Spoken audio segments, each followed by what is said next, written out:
ওকে, তাহলে সব হয়ে গেল, আমরা এবার চলে যাই নাকি? কিছু বাকি আছে? কি বাকি আছে? কার আশা বাকি আছে? আমি শুনতে পাচ্ছি না। কার আশা বাকি আছে? রঘু ডাকাতের আশা বাকি আছে। প্লিজ ওয়েলকাম মেগাস্টার দেব।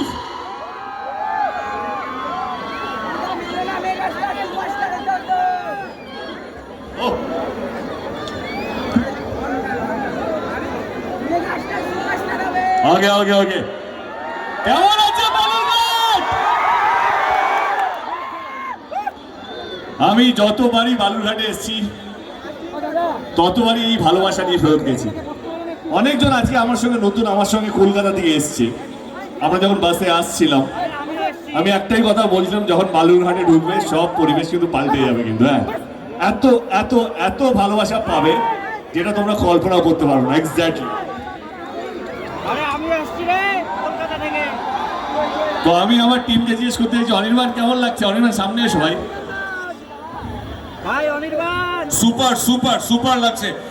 আমি আমি আগেই বলছিলাম যে এরকম একটা বড় ছবি, যেটাকে বলা হচ্ছে বাংলার বাহুবলী, এত বড় ক্যানভাসে এত মানুষের সামনে কমার্শিয়াল সিনেমা, বড় সিনেমা মানে মানুষের, এই আইডিয়া দেবে যে মানুষের ছবি যদি করতে হয়, মানুষের কথা যদি বলতে হয়, তাহলে মানুষের কাছে গিয়ে বলতে হবে। আপনারা ভাবুন, আমরা কিন্তু কলকাতার কোনো মলে, কোনো ক্যাফেতে, কোনো দোকানে গিয়ে এই ছবির প্রমোশন করতে আসিনি। আমরা ছবির প্রমোশন করতে কোথায় এসেছি? এত দূরে কোথায় এসেছি? এক্স্যাক্টলি। এটা দেবের আইডিয়া। খাদানেও প্রমাণ করে দিয়েছে যে বাংলা ছবি শুধু শহরের নয়, আবার হাত ধরে জেলার মানুষের কাছে ফিরবে। বাংলা ছবি সব বাঙালির। জয় বাংলা সিনেমা। আমি যেও না কাকা, থাও। বলছি আমি যখন আমরা খাদানে প্রমোশনে এসেছিলাম, আমি বালুরঘাট আসতে পারিনি, কিন্তু আমি কথা দিয়েছিলাম কি আমি পরের ছবি বালুরঘাটে আসবো। তো এলাম কি না? এবার অনির্বাণকে দু চারটে কথা বলি।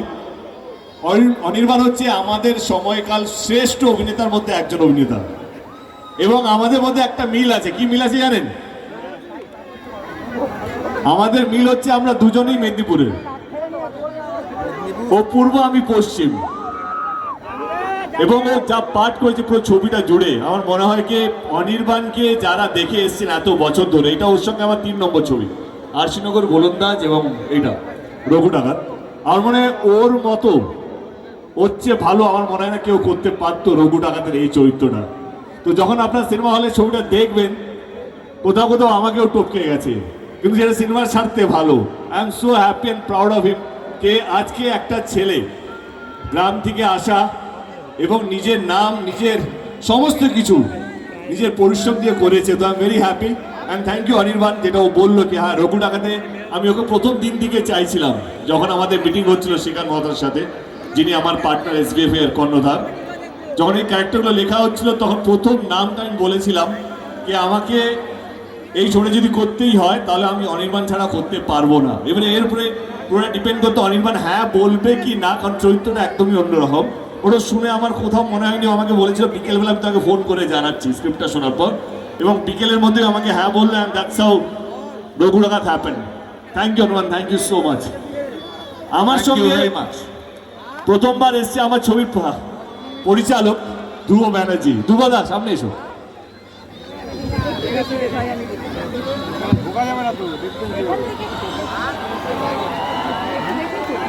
ধ্রুবদার বালুরঘাট এসে দারুণ লাগছে। এটা বলার মানে রাখে না, কারণ এখানে যতবারই এসছি, ইভেন আজকে, এই পরিমাণে ভালোবাসা, এই পরিমাণে উন্মাদনা আমার মনে হয় না কোনো শিল্পী এর আগে কোথাও পেয়েছে হয়তো। আমি ধ্রুবদাকে বলছিলাম যখন আমরা প্ল্যানিং করছিলাম, আমি বলেছিলাম কি আমরা বালুরঘাটে যাব, এবং বালুরঘাটে যাওয়ার পর তুমি দেখবে একটা অন্য পৃথিবী। এবং ধ্রুবদার সাথে এটা আমার সেকেন্ড ছবি গোলন্দাজের পর। গোলন্দাজের পরেই আমরা ভেবেছিলাম রঘু ডাকাতটা করবো, কিন্তু কিছু কারণে হয়নি। লাস্ট ইয়ার যখন খাদান হিট হলো, বা খাদান যেভাবে আপনারা ভালোবাসা দিলেন, আমার মনে হলো কি এর পরে যদি কোনো ছবি হবে সেটা খাদানের উপরে যেতে হবে। এবং আমার কাছে একটাই নাম, একটাই সাবজেক্ট ছিল, সাবজেক্টের নাম ছিল রঘু ডাকাত, আর পরিচালকের নাম ছিল ধ্রুব ব্যানার্জি। ধ্রুবদাকে ফোন করি এবং ধ্রুবদার পরে তো ইতিহাস, মানে আজকে আমরা এই ছবি রিলিজ হওয়ার পথে। কেমন লাগছে ধ্রুবদা বালুরঘাটে এসে এরকম চিৎকার চেঁচামেচি সিনেমা নিয়ে শুধু? দেব, তুমি জানো 20 বছর বম্বেতে সিনেমা নিয়ে কাটানোর পর আমি কলকাতায় ফিরেই এসেছিলাম বাংলা ছবিকে বড় করব বলে, যেটা তোমারও স্বপ্ন। সেই জায়গায় দাঁড়িয়ে গোলন্দাজ আমাদের প্রথম কাজ ছিল একসাথে, এবং তখন থেকেই আমরা ভাবছিলাম যে বাংলা ছবিকে সত্যি আরো কত বড় করা যায়। যেখান থেকে রঘু ডাকাতের ভাবনা, যেটা নিয়ে আমার 4 বছরের খাটনি, এবং সত্যি বলতে কি এই পুরো ছবিটাতে দেব যদি এইভাবে পাশে না থাকতো তাহলে এই ছবিটা আজকে এই পর্যায়ে পৌঁছতো না। এই ছবিটা আপনারা যখন দেখবেন যে অমানসিক পরিশ্রম, দেব, অনির্বাণ, ইধিকা এবং প্রতিটি অভিনেতা অভিনেত্রী যারা এখানে রয়েছে, সোহিনী, ওম, এভরিবডি, যে ঘাটতিটা তারা খেটেছে। আমরা কি গরমে শুট করেছি দেব, ওই ভয়ঙ্কর গরম, ভয়ঙ্কর বৃষ্টি, but the commitment was unbelievable. আপনারা দেখুন, আমি নিশ্চিতভাবে বলছি যেভাবে ছবিটা তৈরি হয়েছে আপনাদের সকলের মন ছুঁয়ে যাবে। আপনাদের সকলের মনে হবে যে হ্যাঁ, সত্যি সত্যি বাংলা ছবি আবার সেই বৃহত্তর জায়গায় পৌঁছে দিতে পারছি, আমরা চেষ্টা করতে পারছি আমরা। থ্যাংক ইউ ধ্রুবদা, থ্যাংক ইউ সো মাচ। আমি দুজনকে রাখবো, ইদিকার সৈনিকে কই রে?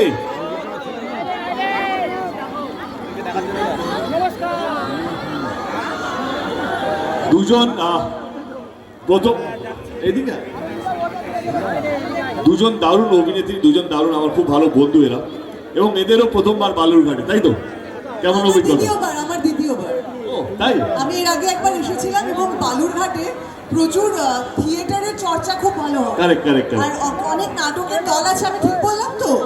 হ্যাঁ, আমি সেই সূত্রে একবার এসেছিলাম বালুরঘাটে, এবং এখানে সবাই খুব গান বাজনা করতে ভালোবাসে, সবাই খুব সিনেমা প্রেমী মানুষ, মানে সবাই খুব সাংস্কৃতিক চর্চার মধ্যে থাকে, এটা আমি জানি। মানে তুমি বলতে চাইছো যে আমরা একদম ঠিক জায়গায় এসেছি, তাই তো? মানে আমরা একদম ঠিক আমরা জায়গায় একদম ঠিক জায়গায় এসেছি, এবং সেটা মানুষের ভালোবাসাতে বোঝা যাচ্ছে যে আমরা বলি না যে বাংলা সিনেমার পাশে দাঁড়ান, সেটা শুধু সোশ্যাল মিডিয়ায় দাঁড়ায় না, সত্যিকারের বাংলা সিনেমা দেখেন এখানকার মানুষজন। একদম। আমরা কথা বলি না, নারী ইকুয়ালিটি, ছেলে আর মেয়ে ইকুয়াল যদি হয়, রঘুনাথ হচ্ছে সবচেয়ে বড় প্রমাণ। আমি আর অনির্বাণ যতটা না ফাইট করেছি, আমার মনে হয় ইদিকার শহীদ